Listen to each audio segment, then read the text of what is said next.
Siddiq radiallahu anhu believed in the 6 pillars of Iman, you and him are on the same page in the Iman. And we say this is unacceptable. Because we know that Iman increases and decreases. It increases with good deeds and it decreases with evil deeds. If we commit sin, our Iman will go low. This is to what part? Not the part of believing in the 6 pillars of Iman, rather the compliance of the heart. To what extent do you have sami'na wa ata'na? To what extent do we have, we listen and we obey? The more we have that, the more we have Iman. Otherwise, you may have the basic belief in the 6 pillars of faith, but it does not generate any good deeds. It does not generate any submission to Allah. So we say that this person's Iman is running low, and perhaps he may lose even the 6 pillars of faith unless this person does something to rectify his or her condition.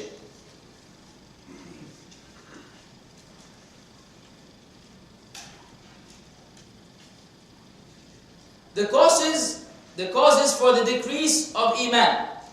There are actually internal causes and external causes. And we'll be dividing them in this fashion, then dealing with each on its own, bi'idhnillah. The first is ignorance. And there's a very common statement in the world, maybe you've heard it before, maybe you have not. It goes like this: ignorance is bliss. Anyone heard that before? Okay. Actually, this is one of the most false statements ever said by a human being, after kufr and shirk and everything else. Bliss is happiness. Bliss is when you're happy. And these people are trying to tell me and you that ignorance is bliss. Yani when you don't know, you will be happy. And we say, this is crazy. How in the world is not knowing something going to make you happy? Let's say that your toilet flush goes out. طيب, if you had knowledge of fixing it, you'll be happy. You don't have to hire a plumber. You don't have to use other means to clean until the plumber comes. You don't have to go through a lot of hassle because you have a little knowledge, which is to lift up this little tab and do the fixing yourself. So we say knowledge is never harmful in any aspect of life. But beneficial knowledge of the deen is the one that will elevate one's status in this life and in the hereafter. But ignorance is not bliss. Actually, ignorance is the main reason why we will have lack of faith. And this has been indicated in the Quran. And Allah subhanahu wa ta'ala, He combined ignorance with shirk. Allah says, قُلْ أَفَغَيْرَ اللَّهِ تَأْمُرُونِّي أَعْبُدُ أَيُّهَا الْجَاهِلُونَ. Say, do you order me to worship other than Allah, O ignorant people? Meaning anyone who tells you to worship other than Allah is ignorant. And when you are worshipping other than Allah, you have no Iman. So your Iman is definitely low. Whereas when you are establishing Tawheed and you have knowledge of Tawheed, then your Iman will increase. So then being ignorant about the affairs of our deen is a calamity. Just imagine if you entered into the Salah and you missed one of the takbirat, or you missed to say Subhana Rabbiyal Azim in the ruku', or any aspect of the Salah. If we don't have knowledge of how to fix that by doing sujood al-sahu and whether it is a rukun or a wajib, you know the division with the fuqaha, then we will be in trouble. We will not do the Salah properly. Our Salah may not be accepted because we did not have knowledge. So then ignorance, of course, is opposed by knowledge. And it is one of the things that may lead to the destruction of one of us. Now, anytime we disobey Allah, then we are doing it out of ignorance, whether intentionally or not. And this is according to Qatada radiallahu anhu. He said, the companions assembled and they concluded that every act of disobedience is out of ignorance, whether intentionally or not. Why is that? First, because for you to be sinful, you must have knowledge that what you're doing is prohibited. For you to be considered sinful, you must know that this is haram, then you do it.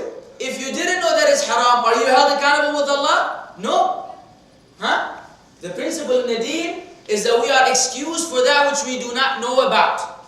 Right or wrong? Right. If you don't know about something, you are not held accountable for ignorance. Of course, it depends on what it is. You cannot be ignorant of Allah and Tawheed. We're talking about things that we can afford ignorance, being ignorant about. If you do not have knowledge of that thing, and you do it, then you're not sinful. The only time you're sinful is when you know it's haram, and you do it anyways. So that means every time we're disobeying Allah, we're doing that out of ignorance. Why? Because only an ignorant person knows that if you do such an act, it will result in your potential destruction, your Eemaan will increase, your sustenance may be also decreased, you may get hated by Allah subhanahu wa ta'ala, you may be led astray, and we still do the bad deed. You see? That's jahl. That's a form of ignorance. Because knowledge indicates that when you know something is harmful, you don't approach it. If there's a cake, and in the cake there's poison, if you had knowledge, would you eat from this cake? No. Only if you are ignorant. Although you know there's poison in the cake, you still ate from it out of ignorance, because you were not really thinking about the consequences of your action. You may become poisoned, you may pass away, and things of this sort. So then ignorance, every act of worship, every sinful act that we commit is actually done out of ignorance. And that does not mean that it is okay for us to continue to do that. So brothers and sisters in Islam, ignorance is among the main reasons why our Eemaan will decrease. Because we will not know how to worship Allah. And so we are expected to increase our knowledge, so our Eemaan will increase at the same time.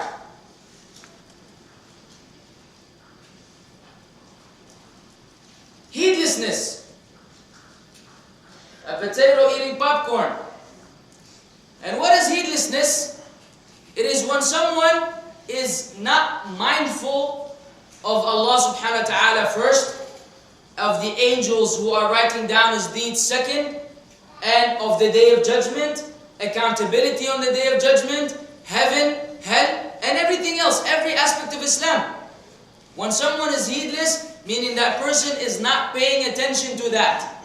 We are absent-minded. As Allah subhanahu wa ta'ala says in the Quran, وَلَقَدْ ذَرَأْنَا لِجَهَنَّمْ كَثِيرًا مِنَ الْجِنِّ وَالْإِنسِ لَهُمْ قُلُوبٌ لَا يَفْقَهُونَ بِهَا وَلَهُمْ أَعْيُنٌ لَا يُبْصِرُونَ بِهَا وَلَهُمْ آذَانٌ لَا يَسْمَعُونَ بِهَا أُولَئِكَ كَالْأَنْعَامِ بَلْ هُمْ أَضَلُّ أُولَئِكَ هُمُ الْغَافِلُونَ. Allah subhanahu wa ta'ala says in the Quran, and we have created or prepared for Jahannam a lot of jinn and mankind who have hearts by which they do not understand, and they have eyes by which they do not see, and they have ears by which they do not hear. They are like the cattle, equal animals, nay, they are more astray. Verily, those are the heedless. So when we have a heart that doesn't understand the obligations and the prohibitions, and we have eyes that don't see the truth, and we have ears that do not hear the truth in a manner where we implement it after we hear it, then we are among the heedless, and the heedless is synonymous with the animals, and the animals are actually better because Allah created them to worship, and they glorify Allah every day and every night. وَإِن مِّن شَيْءٍ إِلَّا يُسَبِّحُ بِحَمْدِهِ وَلَكِنْ لَا تَفْقَهُونَ تَسْبِيحَهُمْ. Allah says there's nothing except that it glorifies Allah, but you don't understand the glorification. So then the animal was created to be used by us, and it doesn't go against that. And the animal was created to worship Allah, and it submits to Allah. Then this son of Adam is doing the opposite. That makes the animal better than the human being in this sense. Because we share the other thing.